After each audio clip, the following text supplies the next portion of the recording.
Uh-oh. Oh, so whatever you say can be held against you. Ah, well. I know, no big deal anyway, so who cares? Just a bunch of old screen printers. That's it. Exactly. Where's my Geritol? You need the stuff, what's this stuff that they, Prevagen, so you can remember what you did yesterday? Have you seen the price of that? I'm an old screen printer. I can't afford that crap.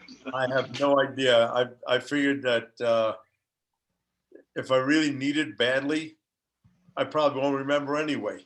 Well, when I picked up a bottle and it said $69 and something, I set it back down. Yeah. Wow, I had no idea what they get for it. Whew.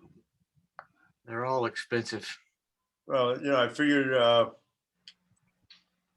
probably don't need to know that much. So what the hell, $69? No, Yeah, a lot of shit I don't want to remember. not a problem. As we get older, that becomes no issue at all. Remembering what you had for breakfast is the challenge, not what you had for breakfast 10 years ago. That one's easy.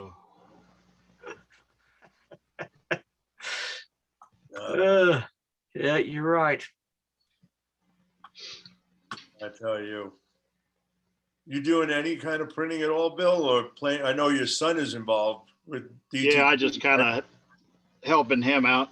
He just sold his house in Kima, and we're going to start a building. He bought 5 acres just north of me up by his mama's house on the lake, and we're going to build him a metal building for the shop.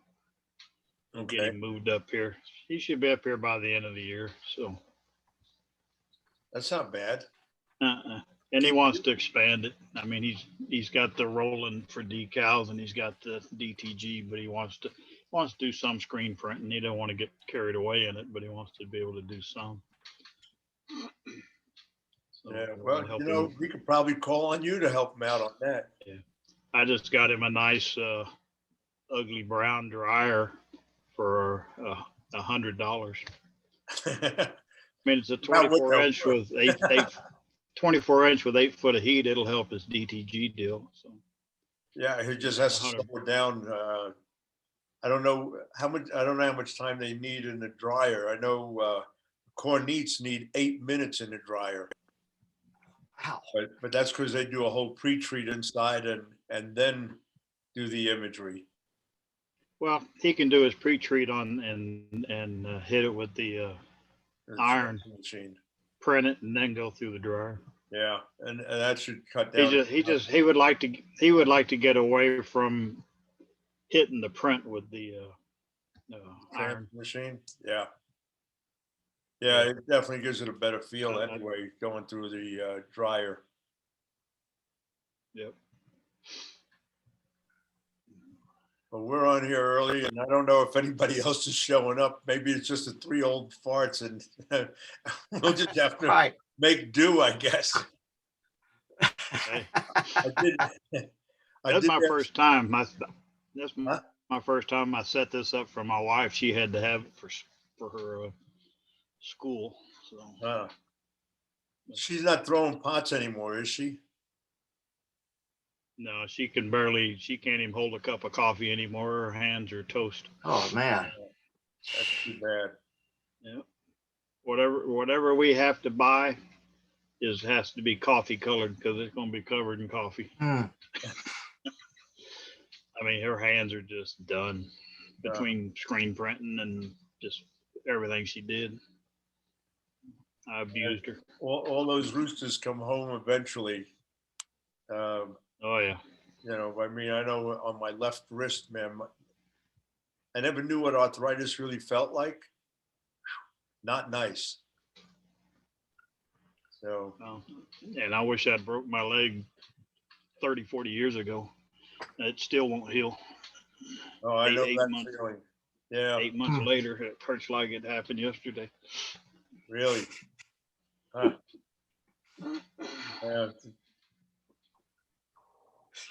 Wonderful more stories about about stuff. Skip the screen printing. Let's talk about all the aches and pains, you know. Yeah. So what ails you now? It's like, oh, well, had cancer taken off right there. Oh 2 gosh. weeks ago. What Jeez. else? Rotator cuff. That's kind of shot, but other than that, I'm okay. Did you have surgery on the shoulder? No, No? there are some things that I just don't need to do. If I move in the wrong direction, it hurts. Yeah. Yeah. Most of the time, no. Yeah. You know, I've had enough visits to the hospital where if I can avoid it, I'm not going. Yeah. I agree. I understand. It's like that. I fell last Thanksgiving. Bill knows about it, and Yep. I finally went into the doctor just a month ago, and the X-rays show that I've got a bone spur.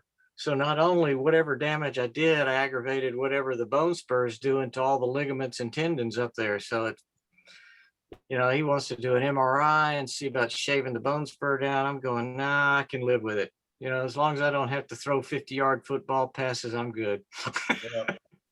And my logic is if all this was 30, 40 years ago, start, you know, cutting and doing whatever you got to do. But man, when Yeah. you get 1 foot in the grave, forget it. Oh, I know it. Exactly. Yeah. Why add more pain? That is the truth. I know, you're right. Never Exactly. thought about any of these things 40 years ago. Yeah, exactly. Too busy playing around with ink. Yeah. I mean, I was playing racquetball and riding dirt bikes and all that stuff, and I didn't hurt nothing. No, racquetball felt great. Stumbled out of my shed and about killed myself. Yeah, that's the way it is. Yeah, that's what Didn't happened. take much. Yep. Andy, how old are you now? Well, I'll be 69 in August. Okay. See, we're just a couple months apart. I'll be 69 in October. Yeah. Oh, well, you're the young guys. Yeah. We're little spring chickens, right? Yeah. Right. I'm going to be hitting 74 this year. Wow. Well, You're still looking good, Charlie. Oh yeah. Yeah. I was shooting I for don't 40, look so older than I'm happy. 73, huh? What was that? I'm sorry, I missed. I said I was shooting for 40. I'm happy. Listen, I never thought I'd make it to 50, so this is all bonus time. Yep. Of course, now that you hit a particular age, people in that age look pretty young. I remember know. when I was a kid, I remember looking at my father thinking, damn, you're pretty old. I think he was 25 at the time. I talk about some old turd, and Marlene says, yeah, he's probably younger than you. Andy, you got yourself muted. I don't know if you did that on purpose. You're muted right now. Okay, there we go. Yep. Yeah, I play around with all these little icons down here. So I figured out once I have it working, I don't touch it anymore. just leave it alone, right? Yeah. I did that. I did that in the past, and was not a good thing. Interrupt the whole show. One of these sessions in the dark completely because I couldn't figure out how to get on. Golly. Well, here comes somebody. All right, we got our first printer. Actually, Charles is a really good printer, and been putting out some videos with his wife on procedures that are really, really quite good. Cool. And there he is. Oh, thanks, Charlie. I know. It's true. You guys are doing a nice job on those videos. Thank you. Appreciate it. How are you, Charlie? How you been? Hanging in there, doing okay. Weather's turning nice, and get to sit out back, smoke a cigar, and wonder if I'm ever going to work again. You got any ailments, buddy? We've all been talking about our ailments. He's too young to have ailments. The only ailment he has is called screen printing. Yeah. We all went through all of that. Yeah. carpal That's tunnel that, and tennis elbow. that's a mental condition. Carpal tunnel. You know, it's a funny thing with carpal tunnel syndrome. Until they had a name for it, nobody had it. And all of a sudden, they had a name for it. And you had guys who were printing for 2 weeks saying, I got carpal tunnel syndrome. It's like, it took a little longer than 2 weeks to get that. But, oh well. How's everything on your end? Yeah. Busy? Yeah, we've been picking up a little bit. Still not where we were, but it's getting a little bit better. Hopefully just continue. That'd be good. Yeah. You able to find workers? Nobody is able to find workers. Yep, that's what I hear. Mr. Anderson, I haven't met you in person yet, but it's nice to see you on here. I've been a long Thank you, time Charlie. fan. Thank you. So Thank you. I was sad to see when you closed down your shop. We were too. Yeah.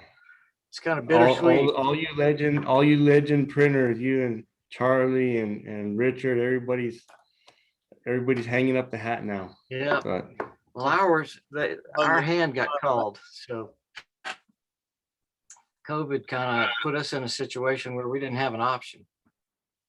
yeah, well, yeah, especially you work mainly with recording artists, right? Entertainment industry and stuff. So yeah, we were kind of screwed.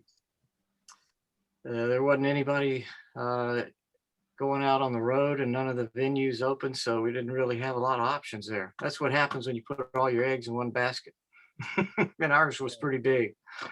Yeah, and you would never have expected that to happen with that industry. Oh no, that's this is yeah. We sent the guys home at the middle of the week, thinking in 2 or 3 weeks, like the normal flu, we'd all be back and going at it. So it is what it is. You can't sit there and wring your hands over this thing. You just got to figure out the best way to move forward, and that's that's all we can do. Yeah, well, it's unfortunate because our industry has lost another legend right now, but at least you're still around. Yep, I'm around. They haven't put me in the mothballs yet. Yeah. Are you doing any painting right now? I always have always watched you doing motorcycles. Yeah, I'm keeping busy with some of the bike stuff, but not super busy. I'm just kind of working at my own pace and stuff right now. We're just trying to get through this transition of shutting the business down and getting all the particulars with closing a business and the taxes and the accountants and all that kind of stuff squared away. So it's a lot more involved than you think about. I never realized how much was going to go into just shutting a business down. I thought you just pull the plug and you're done. Bill's been through it. Yep. I pulled the plug and walked away. Yeah. I wish. Took me 10 years to finally close the last chapter. Yeah. And it's done. It's all in the rearview. Yeah. Once it's all in the rearview mirror, it sure is nice. So. Yep. And I know it will be. It takes a while. Yep.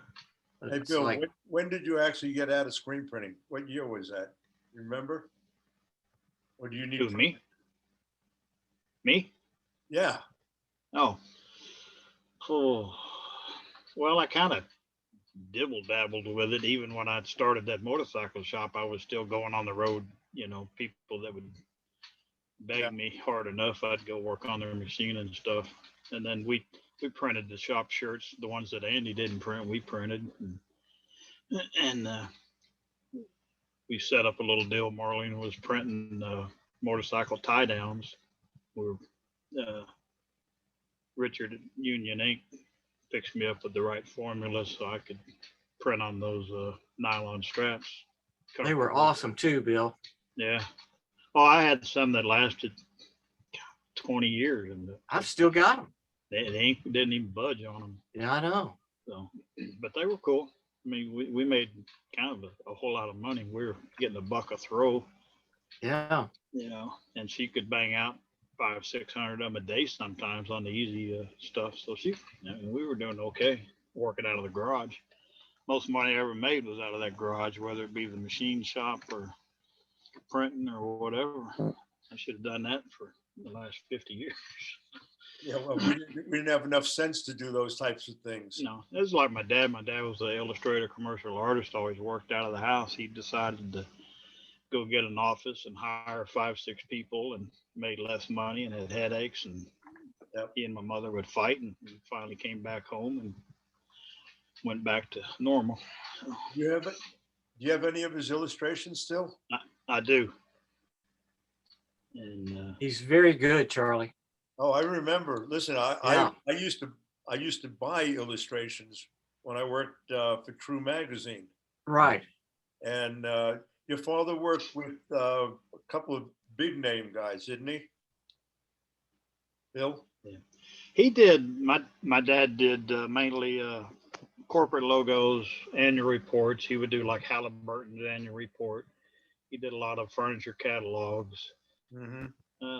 He did some pretty cool stuff, and he was good at it. Whatever got thrown at him, it was nice when he'd do a logo instead of just taking somebody and going, here's a logo. He'd usually do about 6 of them, and most of them people couldn't even pick because all 6 of them were just incredible.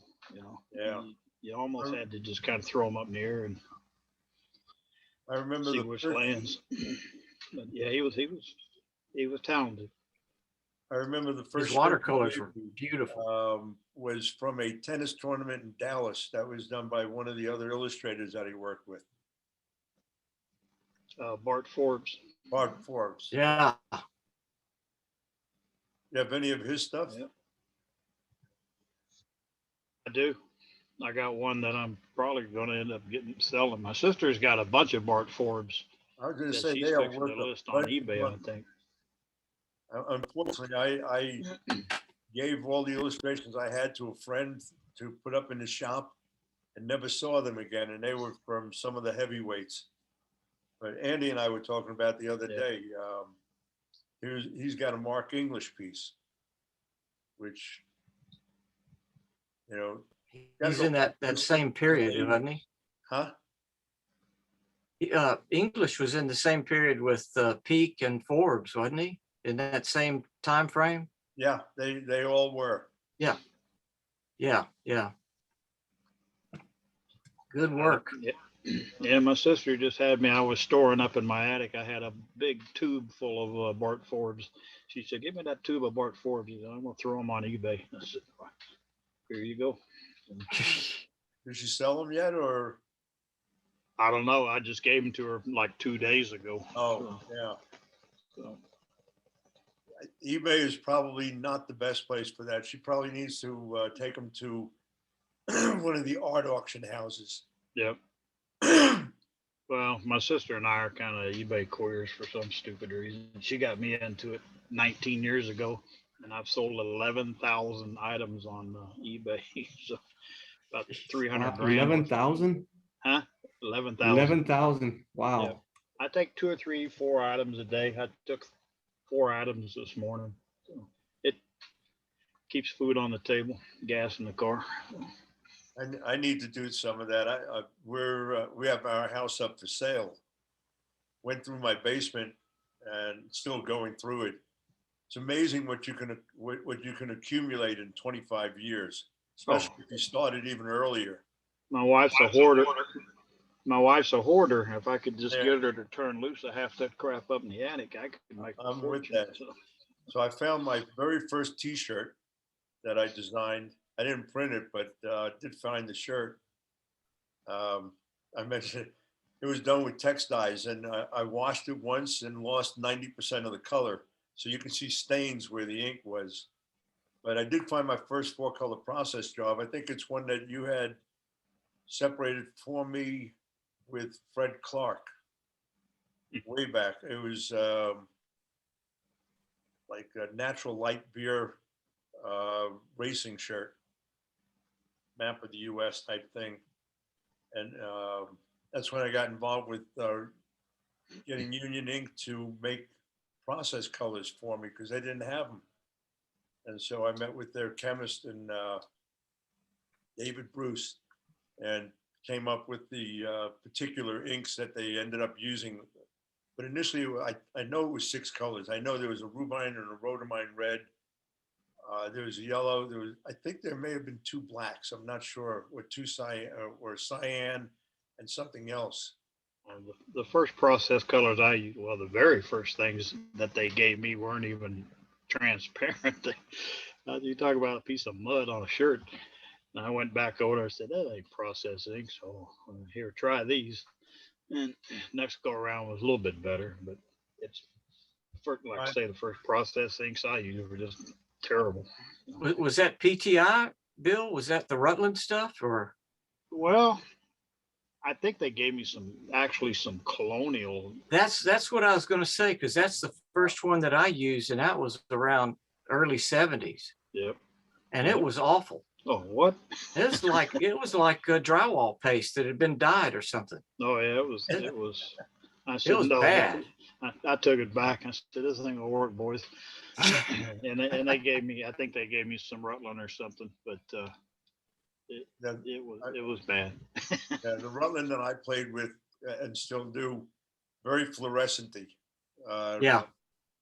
You know, it just didn't have that calming effect to it, which is what I really wanted out of 4-color processing. But that's why when I went to Union and worked with them, took it back.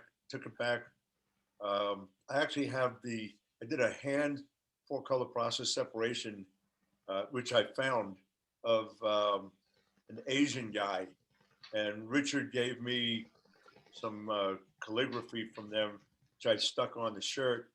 And I got a letter from Peter Terry. I don't know if you remember him, but he was a vice president at Union. He took it to China, and he said, yeah, they all got a big laugh out of it. All the characters are upside down.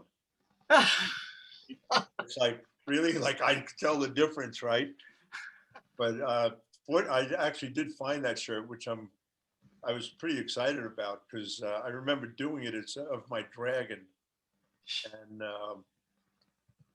it's a particular dragon that actually made it into Society of Illustrators 15 annual. So I have the original, and then I have that shirt that has a hand cut breakdown of it.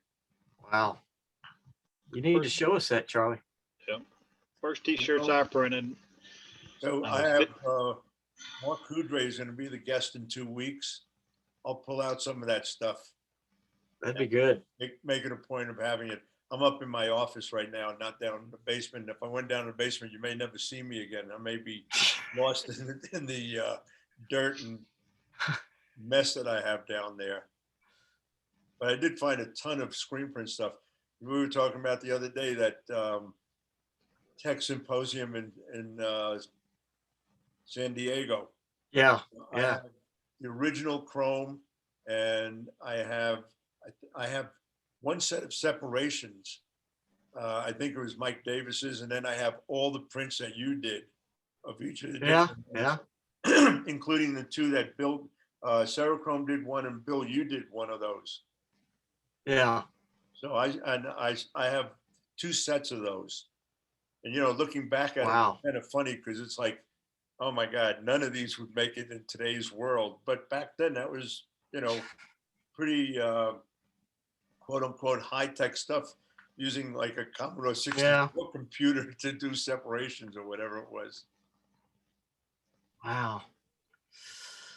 What year was that? That was actually the 90s. Was that early 90s? It was 1986, I believe. Wow. I actually have the. My goodness. I'll look it up. I have the paperwork downstairs, and I'll let you know. I'll have that. Yeah. I'll send it to you. But no, it was. I take it back. It's not 86. You're absolutely right. I'm thinking of something else. Thinking about the first workshop I ever did for impressions.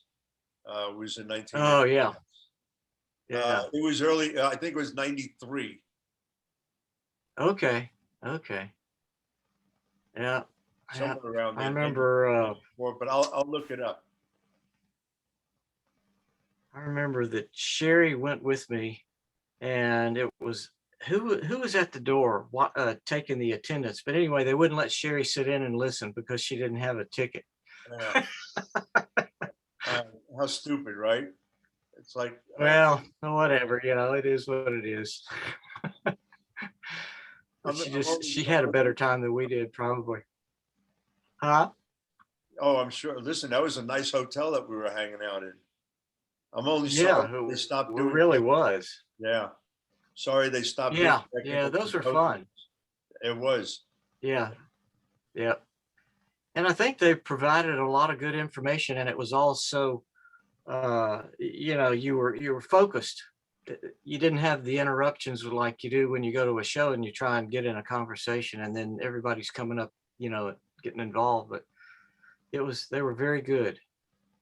No, You I guys did good remember with that. several of them, but that one obviously we all participated in. Bill, you were Yeah. at that, weren't you? What's that? The technical symposium out in San Diego. What year? It was like 93, 94, somewhere in that area. No, I know you did one of the sets of separations. I was probably knee deep in motorcycles. When did you cross over and do that stuff? When did you open that shop? That was 95. Okay, yeah. Because see, I got out of it in '87 when we moved the shop upstairs. We didn't have the basement with the paint booth and all that sort of stuff. Right. So I was out until '94 when it all started peaking again. Everything started coming back around. Everybody was going, hey, we got all these bikes and everybody's getting into it, and the big money's getting into Harleys now, and Yep. you ought to get back into it and all that. So I put it off for a while, and then finally a guy came in. He said, I got 3 those Kenny Boys frames. You remember the Kenny Boys? Oh, yeah. He said, I got 3 of those. We need to build them, put them in Daytona. I said, how long we got? 21 days. Okay. And then we did it, made it, got them all down there. Every one of them won, first place or the prize in the shows. So that was worth the effort.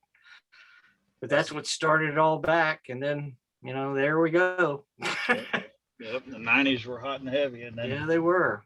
2000 it started falling off. But Yep. Well, it had had its run with the cycle of Harley and all the baby boomers that hadn't been in it when you and I were in it when we were kids got back into it. all the lawyers and doctors got bored with it. So. Yeah, exactly. Yeah, but it was a fun period there. So it was fun going back and forth. Yep. So that's our motorcycle history there, Charlie. Yeah, well, like I said, I don't even know where to stick a key on a bike. I'm serious. Growing up in Brooklyn, the only thing that a bike would do for you is get you killed. Yeah, no doubt. Golly. It was an unfortunate thing, but there was no. It's funny. Growing up, I don't remember one person in that I grew up with in Brooklyn that ever had a bike. Oh, I mean, we barely had bicycles because we were afraid of getting run over by someone. sure. Yeah. Wow. And then, like I mentioned, I tried a motorcycle once when I went to school in Oklahoma, Honda 50.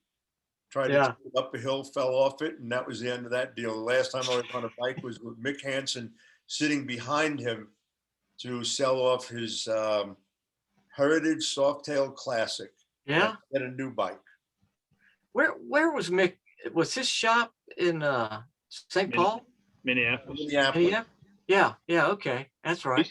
He's supposed to be coming down. He and Sue coming down to visit me here in a couple of weeks. Supposedly, Really? because their plans have changed. So Wow. we're going to go to the museum over in Bentonville and Eureka Springs and spend a couple of days with him. So Well, be sure and tell him hello. It's been a long time. yeah, Very long time.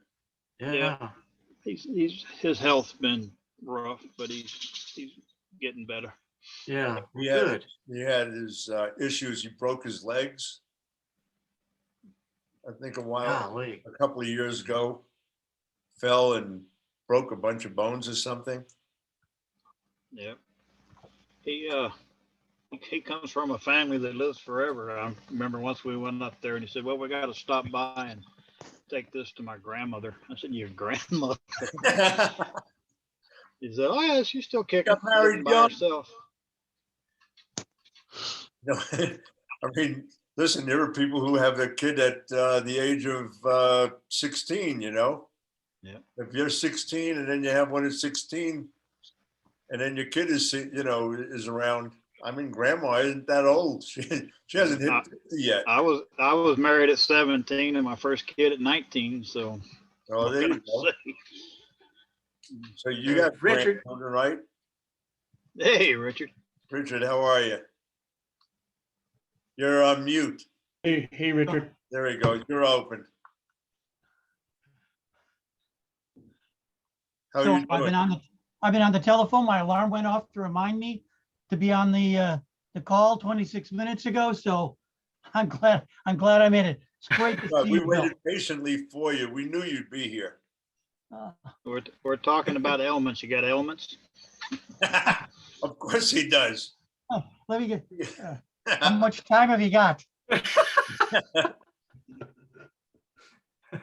we're throwing a little screen printing in here every once in a while. There we go. You got to pull out a scorecard and mark off the ailments that you've already had and see what's coming up next. Oh, look, Andy, I didn't see you over here in the corner. So, Yep, I'm there. Yep. okay. Charles, I see you 3 times a week. Yeah. Yep. Here we are again. How are you today, Richard? I'm terrific. I'm feeling great. That's good. You're actually looking pretty decent. Come back when you Must got have gotten ailments. a haircut or Yeah. something. Yes.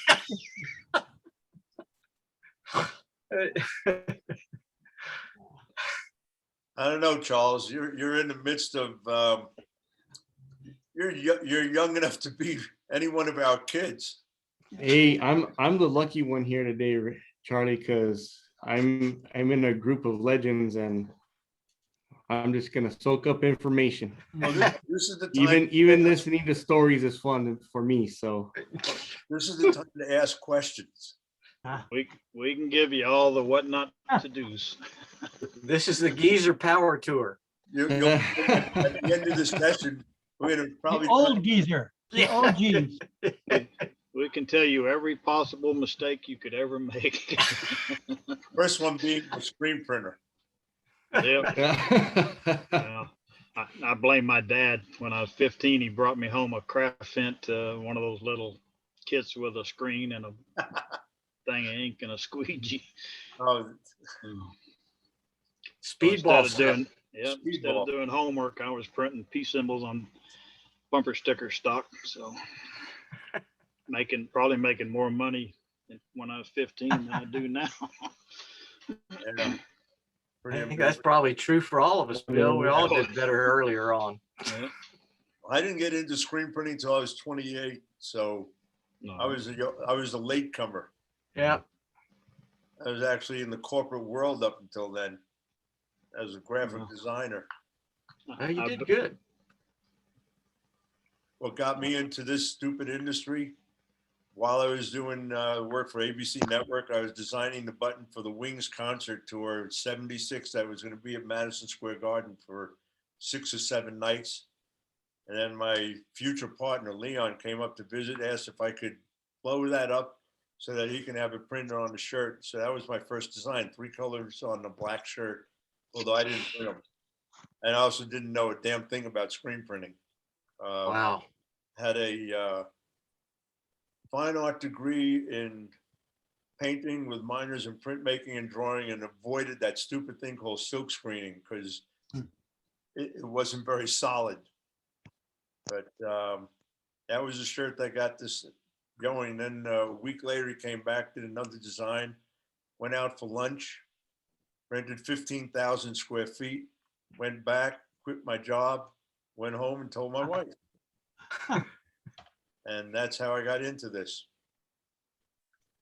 And somehow you stayed married, Charlie. You know, I think the thing back then that I think we all experienced, because communications were so bad, obviously non-existent, no one knew what did or didn't work. So you didn't go into it with a an attitude that was negative. It's kind of like, oh, I need to print black shirts. Okay, you know, what's the big deal between black, white, or any other color? As far as I was concerned, didn't really matter. Somebody must have been doing black shirts. So, you know, you kick around and you develop a technique that finally works. And then they came out with the stupid flash unit. It's like, why do you want to flash a shirt? It takes time. So I don't know, Bill, when you were on the automatic, I know I had 3 or 4 precisions. I mean, we would do 5 to 5,500 prints in a shift per machine. Yep. Turn it up to full speed, which was 900 an hour, and just kept going. Then they came in with the flash, and all of a sudden everything went down. Now, if you're doing 3,500 prints in a day, it's considered great. Precision sent me their first flash cure. They had never tried it anywhere. They said, "Here, you try it. You know, you look stupid enough." Yeah, well, So they said, if you like it, you can have it for cost, and if you don't, put it in the box and send it back. God, I hated that thing.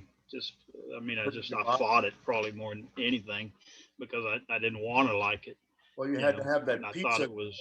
What was that pizza thing underneath the flash when you stopped, so you didn't burn up your shirts? Yep. Oh yeah. It was brutal. Yeah. It'd kill a pallet in a heartbeat and a shirt and everything else. But yeah. Then my first big job with it was for Rollins Sporting Goods, and we were doing some polyester. You know how well that worked out. That burns up very. I don't know. We printed a bunch of Steelers sleeves on black. Came in the next morning, and what was gold yesterday was olive green today. Yep. And to throw them out. Rollins was fight. Yeah. I went to the Rollins plant in Licking, Missouri. Yep. Licking, Missouri. For a big company, they were really archaic in their screen print shop. Oh, brutally. Oh, I mean, a board shoved into the wall so that somebody could put a sleeve on it and print it with, you know, a 1-color screen. And I'm thinking, you guys have the money to do this the right way. What the hell are you doing? Spent the day there and decided, you know what? This is one of those places I don't think I ever have to go back to. Yeah, I'm not a big fan of them. They gave me $100,000 contract, so I went out and bought a jumbo printer. And after $20,000, they said, "We're done." I said, "Man, I ain't even paid for my machine yet." So, yeah, another live and learn. I love the jumbos though. Yeah, I mean, I made use out of it. I had one of those. And jumbo. I actually liked they made a few of them. It was actually a regular length, but a jumbo width. You know, they built a 6-color on an 8-color frame, which made it a jumbo width 6-color, but you didn't have that depth to deal with. So it was a lot easier machine to work with. Logo 7 had one. I love my precisions only because they were simple. I could actually work on them. Oh, not much in the way of electronics. I was good with that. Trust me, from what I'd seen in the field, you could do just about anything to one and not kill it. So yeah, if people tried. You know, anytime I see a used one come up on the market, I wonder why somebody doesn't pick that up. I know you can, you know, when I got my first one, I remember the ad in the magazine that had registration of plus or minus a 64th of an inch, which back then was considered really good. But for today, that would be considered a bad machine. Yeah. But, you know, for knocking out simple 1 and 2 and 3 color work with flashes in between, I mean, you can just wail away on that thing and you can't kill it. No, that whole register, I was doing process on them. So with hand stretched wood and screens. So. They definitely improved it later on. On my first machine, it was with the big wood, big plastic wheels in the back. That's what I did all the Nakonas on. With the plastic wheels, yep. The old wooden, well, the pallets, the Pallet shaft arms that were pallet wood. went on was wood. Yep. Of course, Oh, they're archaic as hell, but man, that whole register. well, the newer one, yeah, when I got my second and third ones, yeah, they did the first one, 5-color. It was like, yep. You know, it was, they had a choice back then, 4-color, 5-color, or 6-color. 4 sounded too small and 6 sounded too big, so I went with the 5. Yep. Yeah, I bought a used 5 out of Oregon and had it shipped to me, and I rebuilt it, and that's when I did all that process work for Mike Zucchini and people like that. So that was a hell of a machine, and that was an old timer machine. Yeah, that's what my old ones were timers. Yeah. Well, you screwed around with that just a touch in the wrong direction. It took you another half a day to get it all perfect again. Oh, that was like setting. They were brutal. Hated those, but you know, the rest of the machine was easy. When something went down, you knew exactly where to go and which buttons to push. Yeah, you either went to the hardware store or you welded something, one of the two. Welding, yeah. So my shop was one of Precision Show shops. Did I ever tell you the story when Tony Medici came walking in with a with a couple of guys that were looking at buying a machine and wanted to see it in action?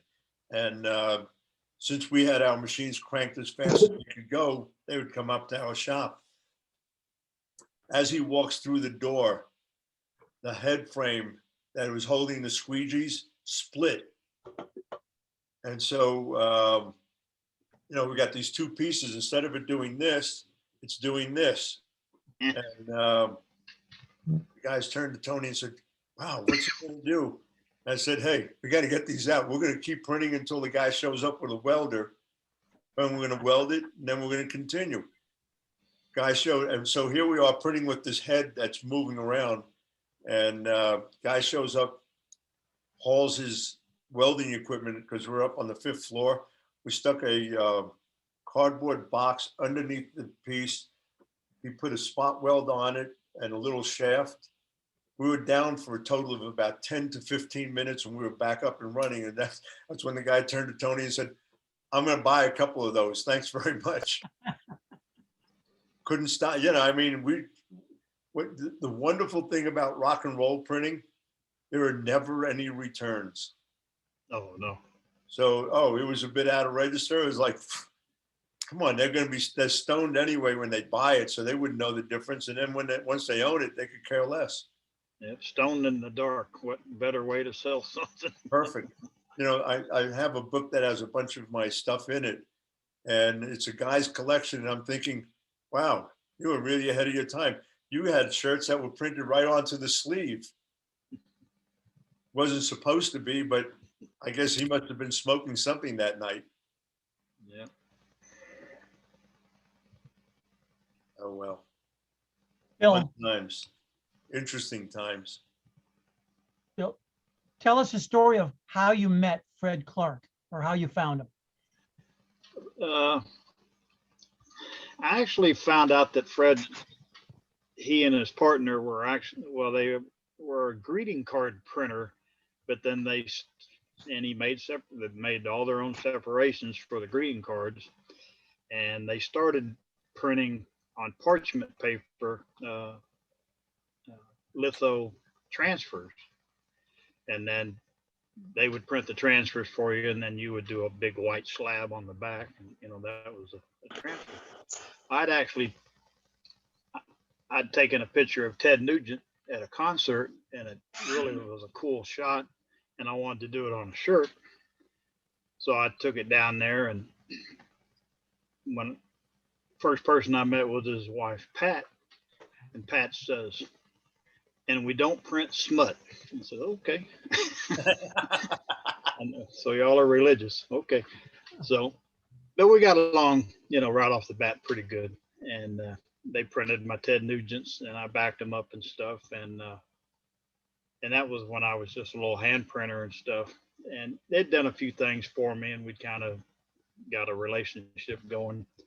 And then in 76, while I was still hand painting, I got my first 4-color process for a funny car driver. And I went down there and he made a set of steps, and I printed them. They actually turned out good. It was just a 4-color on a 4-color press, so there was no white. So I didn't have a whole lot of control, but it printed okay.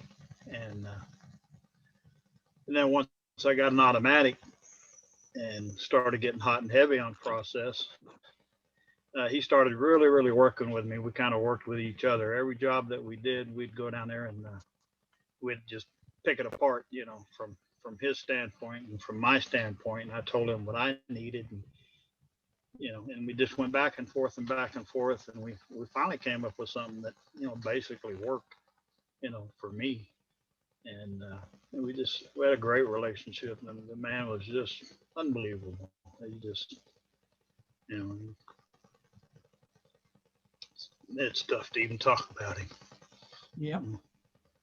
But he was a master. I mean, he knew it like the back of his hand, and just was willing to do whatever you needed, whatever you wanted to try. He said, "Let's do it," and you always had to go back and show him what you did, so that he could make sure that what he was doing worked. But we figured it out. Probably about 15, 20 in, it kind of fell into place, and we started banging them out.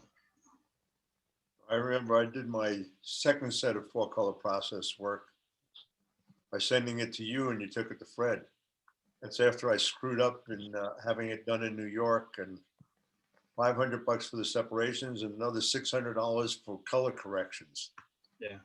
Well, they were expensive. I mean, every time I'd go to Fred, it was it was a big check. I mean, but oh yeah, he worked with me. I mean, if he had to redo something, he did it on his own, on his own time and monies, and but yeah, steps were not cheap. nope. Nothing to pay $300 or $400 for a set of steps. 300-400 was good. It was 500, Yeah. 700.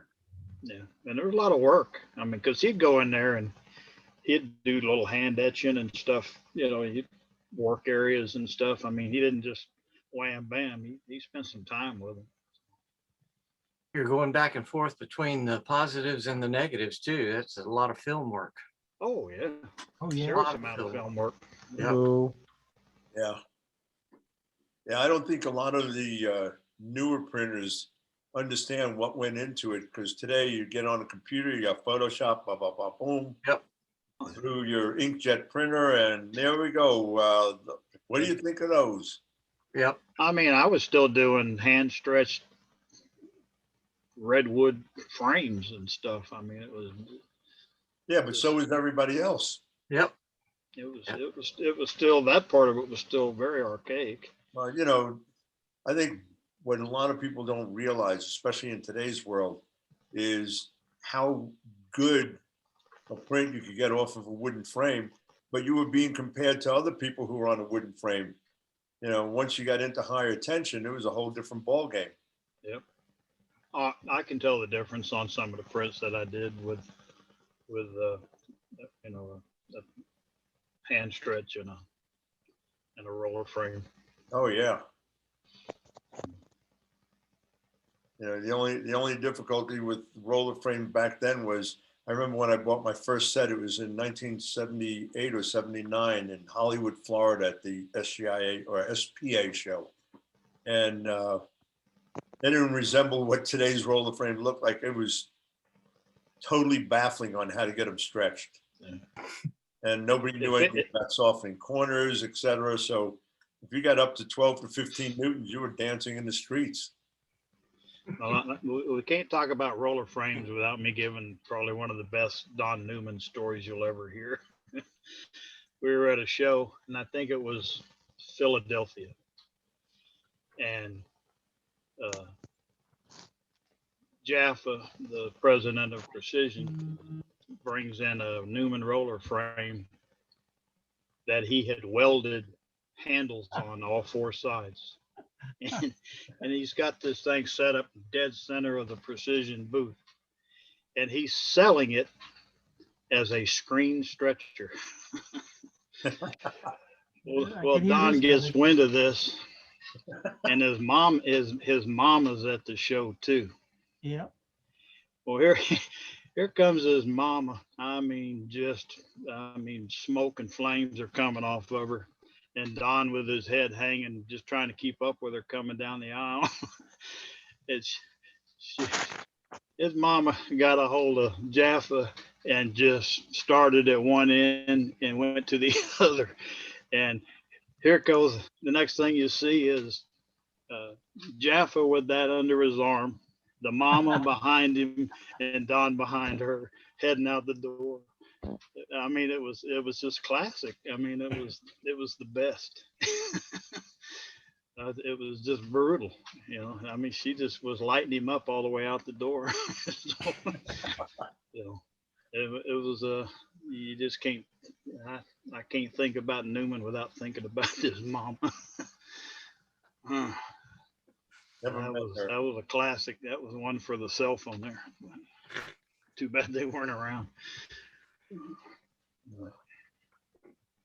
Everybody's got their story. So I did a lot for Precision. So if you remember Mike Hurd, who was that controller.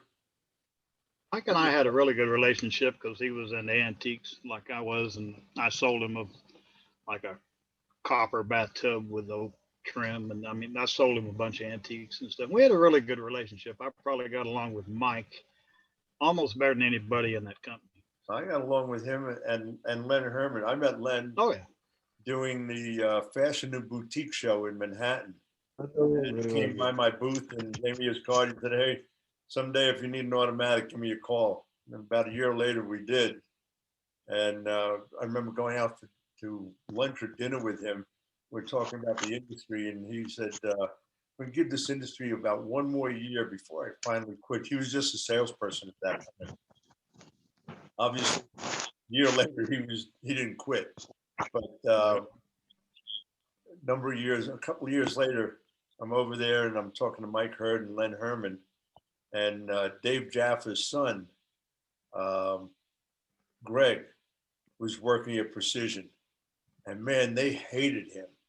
Oh yeah, they did. So Mike and Len pulled me over to the side and said, "Look, what would you think about giving him a job at your place and we'll pay half his salary?"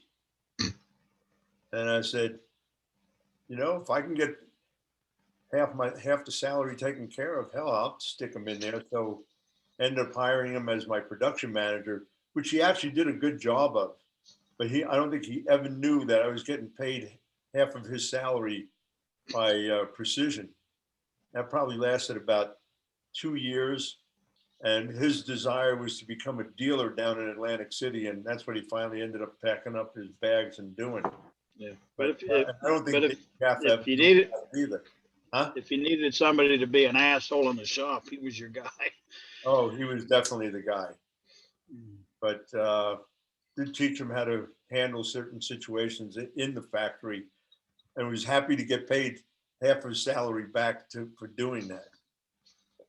Couldn't tell you what the salary was at the time, but back in the 70s, probably about $300 a week. So it was costing me maybe $150. That was all right. Yeah, old Precision stories. Cool. I got too many of them. Well, you were heavily involved with PTI for the one in Atlanta. Yeah, I went to work for him. To what's her name back in Atlanta at that time? Yeah, I guess I worked for Precision for a year or two. You did all that shows. I did that shows with you. You did the automatic. I did some of that manual stuff. I'm not sure what the hell I got out of it. Yeah. First year that they hired me, I'd leave Atlanta on Monday morning, fly to Miami, spend a week in Miami, and fly back. And I did that for every week for 6 months. I can't even remember the name of the company I went to down there. It was huge, but my deal was to convert them from getting rid of a screen library into a fresh screen every time. I know what Set up. company. Oh, I'm trying to think of the name. They did a lot of novelty stuff. Yeah, that was massive. Yeah. Is that Sherry's? Huh? Sherry's? Yeah, Yep. probably. Sherry Manufacturing. I went there years later and was trying to sell them roller frames and showing them the difference between that and wood, etc. The only thing they saw was price tag. So yeah. And it was like, nah, we'll stick with the wood. Okay, go for it. Sold them a bunch of fabric, that's for sure. It was funny. They wouldn't let me in the factory area because it was all proprietary. And I'm thinking, proprietary, you're printing crap. You think you're going to find something in the back that's going to be so proprietary? Yeah. Oh yeah, on how to print crap. That's what I would have found. Yeah, trust me, they weren't hiding anything. Well, what they were hiding was the fact that they didn't know what the hell they were doing back there. That's what they were hiding. Yeah. Yeah, it was a mess. I'm always skeptical about companies that have proprietary situations. It's like, really, you think you're doing something that nobody else has ever figured out, huh? Okay. Good for you. One thing I did learn on going to all the different companies and stuff is you can go in the very worst one and they're doing one thing right, which always surprised me. So that's pretty much what I did is I'd go into all those shops and take that one thing they were doing and I would catalog that for later. So. Well, I found, even in doing consulting work, I always found going into shop, there was always a little something that they did that I thought was like, I got to remember that. Yeah, that's what I did. We were always, this is an inventive industry and there was always somebody coming up with something, some little thing that just worked well. Even today, I'll do a consulting job and notice how they're doing something that I would do differently, and turns out theirs works really well. Stick it back into the portfolio and use it down the road. Eric, you joining us? I'm here. Can you see me? I can't Not see yet. you. I can hear you, but I can't see you. Got to hit the little thing. You got to go to the lower left corner and click on the mute thing or the stop the video thing. And there you go. There you go. Perfect. Wow. Hey, you're just in time. We're leaving. Seriously? No. No, we waited patiently for you. Get a hair.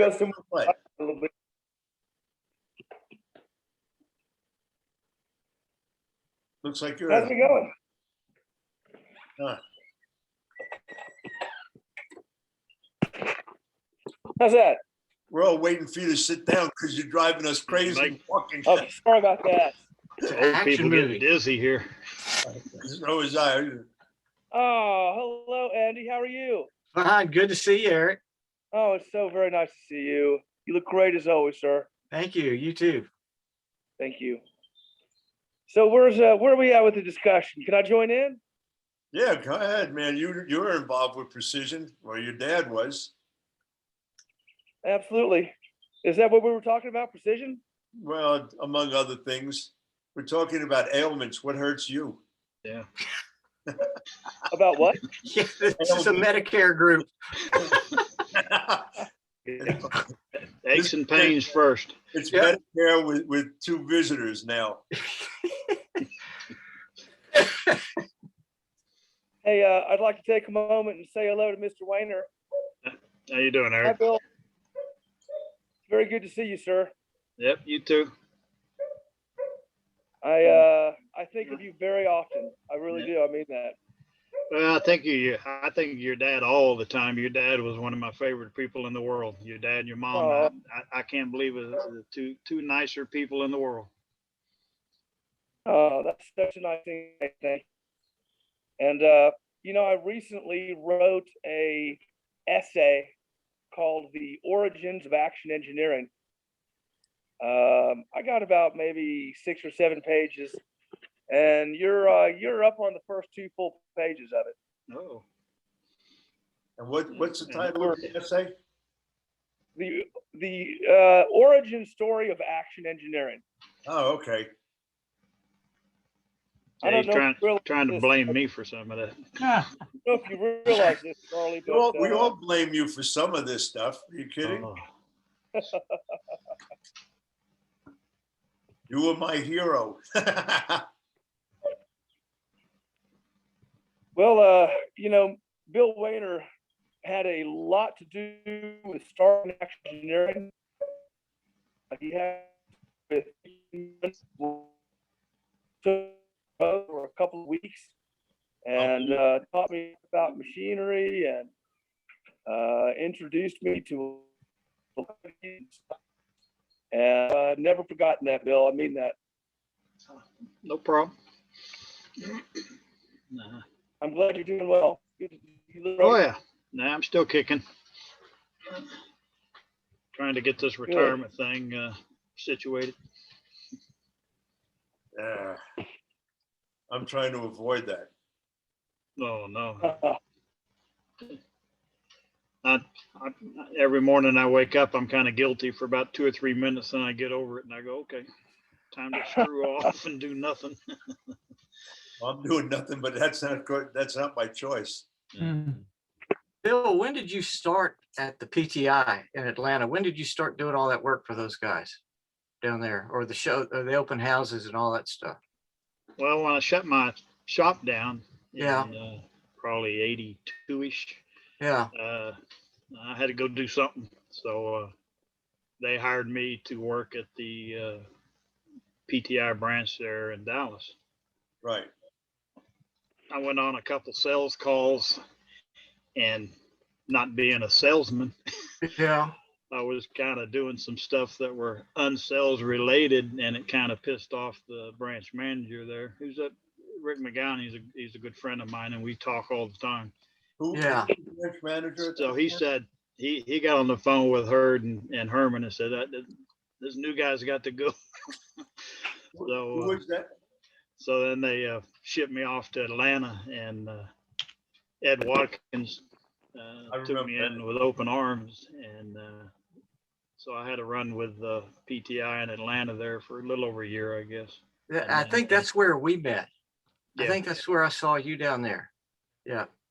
Doing a demo on one of the presses and showing off the inks and Yeah. stuff. We came down for that, one of those weekend deals, open houses. But basically, they used Precision used me to just they'd basically like send me into the sherry manufacturer or wherever and let people use me, and they knew I wasn't worth a crap as a salesman, but they would hopefully if I gave them a bunch of technical stuff, they'd spend some money with PTI. So and that's kind of how it worked out. But then they shows and all that kind of stuff. They just kind of used me to if one of the other branches needed help, I'd go spend some time there or whatever. Just Right. I mean, it was all right. I had fun.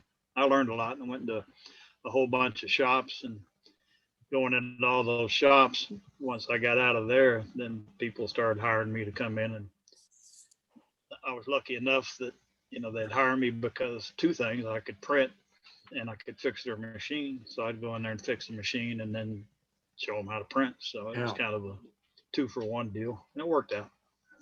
So the branch manager in Dallas was Don McCoy? He was before I got there. Okay. I basically was supposed to kind of take Don's place, not as a branch manager, but as the technical whatever. Okay. Don's longtime buddy Rick McGowan. Right. They had recently made branch manager, and they basically brought me in as to be kind of the technical guy. But I guess I got in his way. So he shipped me over to Atlanta, which was fine. I was going through a divorce. I was ready to get the hell out of Dodge anyway. So We won't talk about your list of wives. well, I'm on the 4th and last. So Oddly enough, I just live not very far from my first wife up here, and my we had the one son that's doing the DTG and the stuff, and he's moving up here with my 3 grandsons, so it's gonna be one big family again. That'd be nice. Yeah, we get along. But yeah, when you're a workaholic, you can go through some wives, which I did. I finally got the 4th one, decided, well, I guess I better work with him. So I turned her into a workaholic. Now she can't use her hands. Oh well.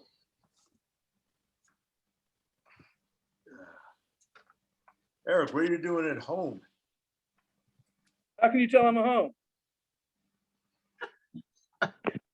I'm just kidding.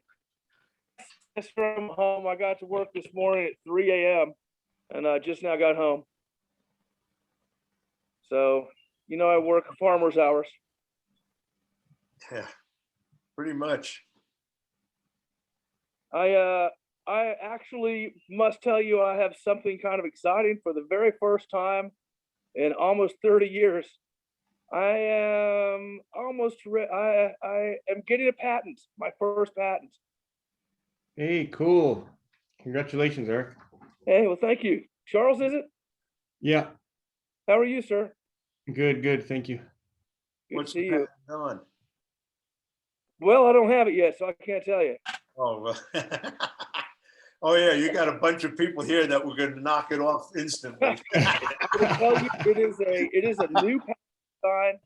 It applies to screen printing and it applies to digital, and it is a game changer. Great. And it completes every digital palette on the market. Great. And that I could say right now about it.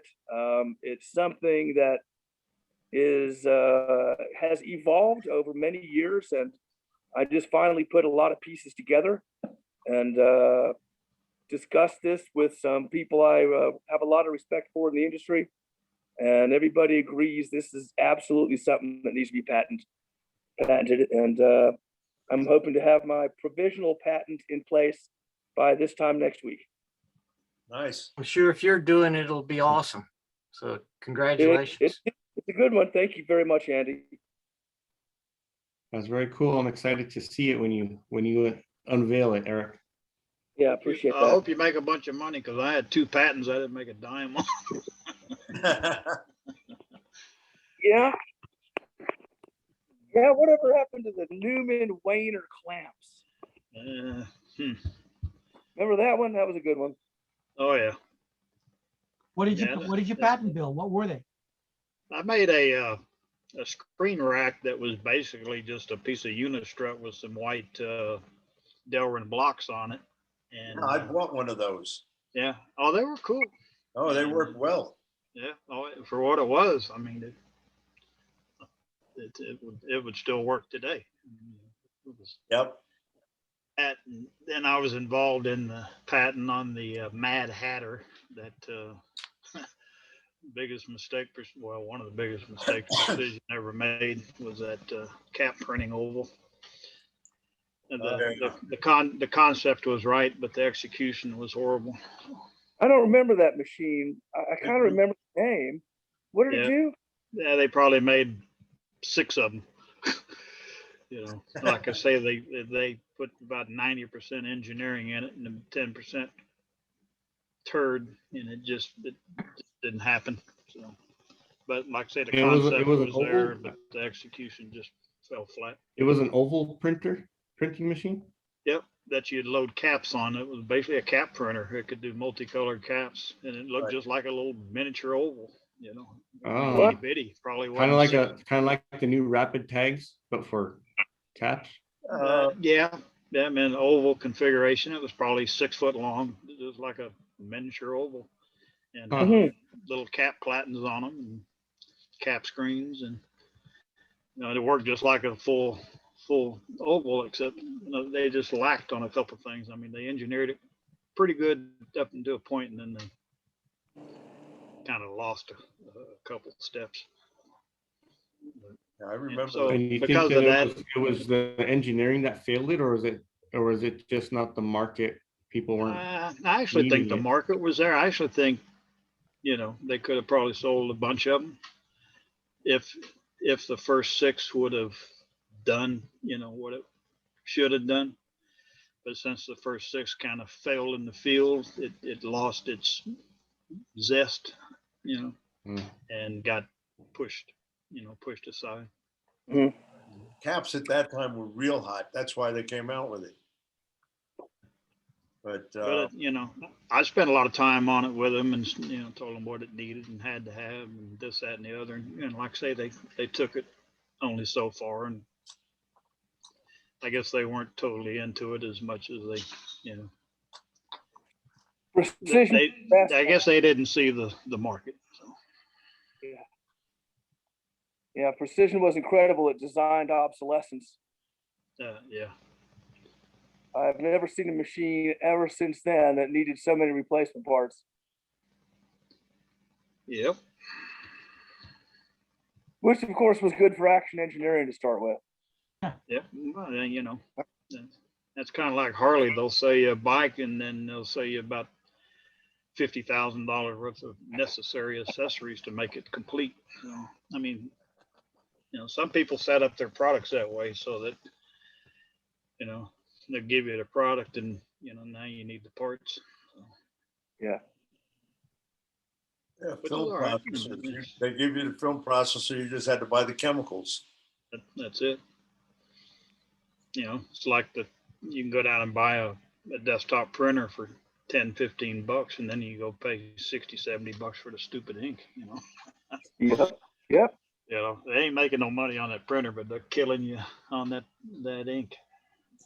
Yeah, I think there's some DTG machines that are doing that now. Yeah. They sell you the machine cheap, and then they charge you a lot for the ink. No, the ink's ridiculous. Yeah, it's absurd. It is. If it costs you $4 or $5 to print a black shirt, that's nuts. Agreed. Even though you can only do one of a really intricate piece of art, that's why it's favorable. Mm-hmm. Even with that, the setup on it is putting that artwork together and stuff isn't even worth it, in my opinion, on the majority of those DTG prints. My son's doing pretty good. I'll throw him a new design, and I'll just put like nothing into it hard. I send it to him. Next thing I know, he's got it on a shirt. So it's not too bad. I wish I had it when I first did Nakona, because I was printing 2,000 or 3,000 shirts just to have an inventory, and I'd run out of a size and a color in 2 days, and then there you go again. You're sitting there with 2,000 shirts on the shelf, and you don't have the one you need. If I'd had that DTG, I wouldn't have had a single printed shirt. I just print them as you need them, and that's the beauty of that machine. Yeah, that's where that thing just shines. Yeah. I wouldn't try and do production with it or anything else. I'd strictly do onesie twosies and kill them. Which but you're talking about having like a pre-made artwork that you're selling the garments, right? Not Sure. like somebody comes to your shop and says, well, I want this design on a shirt. Well, by the time you do that design and stuff, your shirt costs you more than you're making. I've got a friend in Louisiana that's got the same DTG my son does, and he does a lot of one-offs. People, because he does screen printing and stuff too. He's got people come in the shop, they want one shirt. He charges them between $60 and $70 for that shirt, and he's killing them. He's making money. I personally wouldn't be able to charge anybody $60-70 with a straight face, but he's doing it all day long and killing them. If you have a retail outlet, you can get away with some of that stuff. Yeah, I mean, how you going to get that one thing on that shirt, one time? Back in the day, it cost me $500 to do one shirt to break even. Yeah. Trust me, I did it several times. But no, I love DTGs. I wish I had one back in the day. I'd been the king. Oh, well, I don't think they'll replace screen printing by any means, but they're kind of cool. I don't think so either. I think Nope. the thing with the hybrid machines is probably about as good as it's going to get. Yep. Yeah.